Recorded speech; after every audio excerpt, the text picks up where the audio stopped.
10 strange and unsettling acts of body snatching. Life after death has always been a mystery to all of us. But somehow people all across the globe believe in burying the body after death, since it helps the spirit to move on.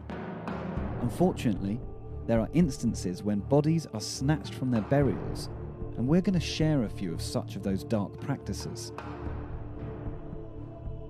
Corpse brides.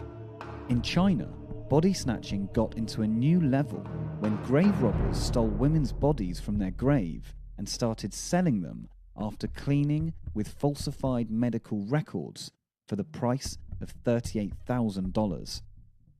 They did this as there is an old tradition in China where ghost weddings are done for those who die single. This is a normal thing when the family of two deceased singles decide to bury them together, but guess what? Body snatchers explored this opportunity to make a living. Writing research. When a series of body snatching started in Russia, it finally led the police to Anatoly Moskvin, who was a historian and local writer in whose house they found the bodies of over 20 women, aged between 12 and 25. This was initially found out by his parents when they gave him a surprise visit. The man confessed of the crime, saying he snatched them to research for his new book. A lot of dolls were also found there, and they turned out to be mummified human remains. Religious differences. Sometimes things can happen weird even before the burial takes place, and so this was the case of Teo Cheng Cheng, who committed suicide after having an argument with her boyfriend. The problem was that she was born Buddhist, but decided to convert to Muslim as her boyfriend was from that religion. Though both her parents and boyfriend decided to bury her in a Taoist ritual, officers from the Penang Islamic Religious Department showed up and took the body, claiming her funeral should comply with the Muslim rituals.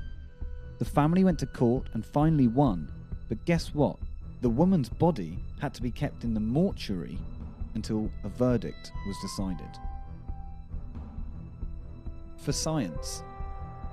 While there are many reasons behind body snatching, one of the most common is from as early as 1319, and it was the purpose of studying their anatomy for medical students.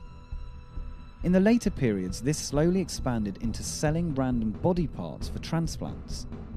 Eileen Currier was also one such victim who died of lung cancer at the age of 72. It was later found out that her body had been taken out of medical research without the family's consent, and they had been cheated by being provided with someone else's body. A family reunion. Losing our loved ones is a difficult experience to all of us, and we all might find different ways to cope. Apparently, Vincent Bright of Detroit found some weird way to compensate his father's death. In fact, he stole the corpse from the grave and preserved his 98-year-old father's body in his freezer. Vincent pleaded guilty, saying he had a hard time dealing with the loss and thought of resurrecting his father in the near future. Everyone found it hard to believe, as he was a very religious person. So what made him do this still remains a mystery. He was sentenced for 10 years and advised to be provided with mental care and help.